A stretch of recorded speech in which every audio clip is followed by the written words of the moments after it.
But what was it like though, getting the British audience for the first time? Did you know how big you? I mean, you were getting a lot of coverage in Kerrang and Raw magazine. Metal Hammer wasn't there then. No, it came along a bit later, but you were getting a lot of coverage. Was there.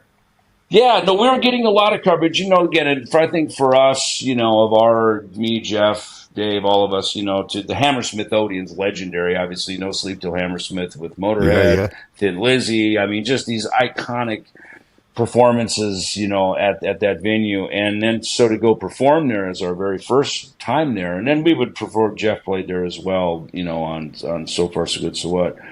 But, the funny thing is the night before, what we got in, I think, a day or two earlier, and we went right over, EMI took us right over to see Deep Purple on the Perfect Stranger tour. They were doing a big tour there at Wembley.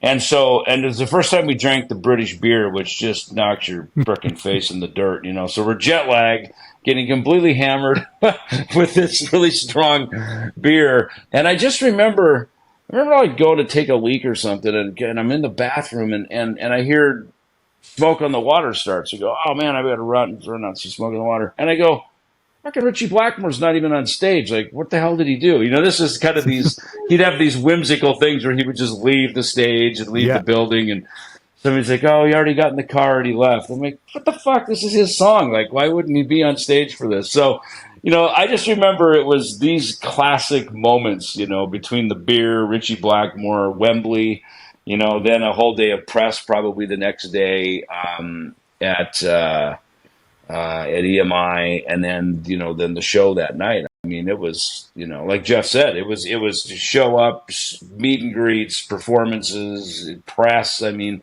it was just this ferocious schedule that we had, through that whole thing. So my first memory of the UK go on. is the first night that we got there. The label, there's always an A&R person, a handler, in every region. Yeah. He took us out. It's the first time I ever had Indian food. You remember that day they took us out for Indian food? I don't remember that. And it was, the That's photograph. jet lag. He's probably drinking that British ale. That's why I don't remember. I've been addicted ever since, and I didn't understand that. And then I learned later that it's a really popular dish, a style of food in England, and it caught on eventually in America. But that was the first time I ever had amazing Indian food. Was in the UK the very night we arrived. Yeah.